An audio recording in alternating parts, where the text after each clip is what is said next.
The aspect of history that's relevant in the States then is very important. People come to a new country. There's no established government. There's no established roads or laws. So they literally have to make it up as they go along. A lot of it's based on British common law with a religious theme to it. What is interesting to note, though, there's a lot more democracy there in those colonies than there ever was at the same time back in Britain, by a long, long way. Puritans were very strict. They were strict Protestants. They also were educated people. They had some money. So they wanted to be able to worship in the way they wanted. Well, what's that? 1640, Britain had 56 bishoprics. And that means 56 bishops. They're appointed by the king on the advice of the Archbishop of Canterbury. They had power and legal authority over those areas.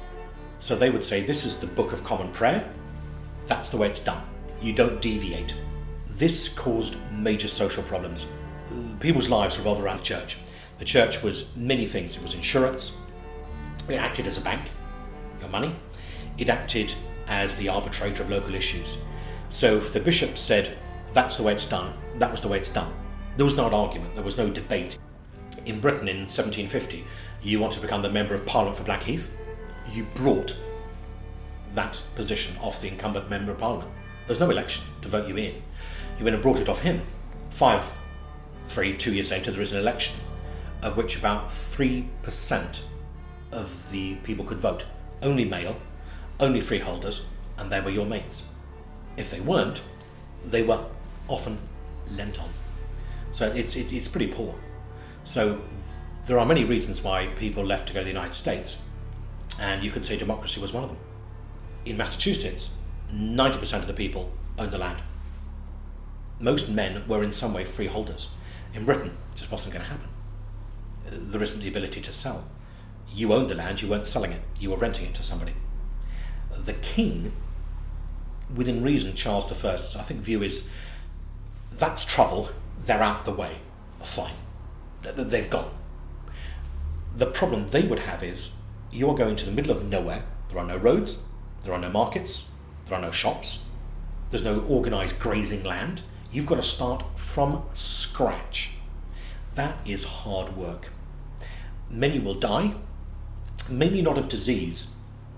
At that stage, smallpox and other such diseases are within European culture, but we've pretty well got immunity within many cases. But you go over there, there's less rubbish, garbage, sanitation better. So people had a healthier life. The problem you've got is the natives, and they don't want you. To an extent, some smaller tribes welcome the settlers as defence against the bigger tribes.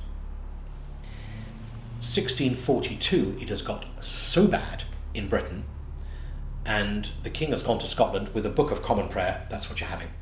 The Scots won't tolerate it. The English accepted it, just. Scots won't have it. The king, right, I'm going to war to force you. The problem he's got, there's no standing army. Where it really goes wrong is that many of the Scots people have fought in Europe in the 30 Years' War. Within reason, it's Catholic against Protestant. They've come home, they've won. These are highly experienced, trained soldiers. They raise the Scottish militias, and they are drilled. Britain, we have no standing army. The militias, well, they didn't really like the king, so who's going to fight for the king? So he calls Parliament, right? I want Parliament to come back, I want you to grant me money, to raise an army to fight the Scots. Parliament? No. We have a document called the Grand Remonstrance, you have to go by that. You are the Parliament, you do my bidding, I'm the king. No, I won't. We will not do that. And Your Majesty, we're going to publish this Grand Remonstrance to the whole country to show you who's really in charge. Now, sane people would have said to the king, Your Majesty, let's everybody sit down, read the Grand Remonstrance, call 10, 20 members of Parliament to a private meeting, let's sort this one out. This is going too far. His wife is French Catholic, doesn't like the Puritans, and the king is easily swayed. Whatever army he had, which wasn't much, was in Ireland, and he thinks, I'm not taking that from you, I'm going to arrest you. So the king marches a very small distance from Whitehall Palace to the modern Houses of Parliament to arrest the 5 leading men. The problem the king's got is that he has probably 120 staff. Chefs, waiters, butlers, cleaners. A lot of them are sympathetic to the Puritans, and one of them runs down the road and advises them the king's coming. By tradition, the British monarch never ever enters the House of Commons. Ever. Even today, Her Majesty does not go there. So the king marches in with around 20 musketeers to arrest the 5 leading members, and they've escaped out the back. That is a de facto declaration of war against Parliament. Only Parliament. The mob is incensed. The politicians, I'm sure, pay them a few silver pennies, and they go and demonstrate against the king.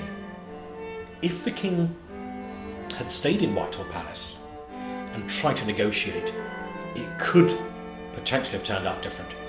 But the problem is, he doesn't. He runs. And once you run, you admit defeat. Not only do you admit defeat, you failed to arrest them. So you're seen as a failure and a tyrant. He goes north, raises his flag at Nottingham, and that is a declaration of war. And Britain will enter 3 of its most horrendous wars in history.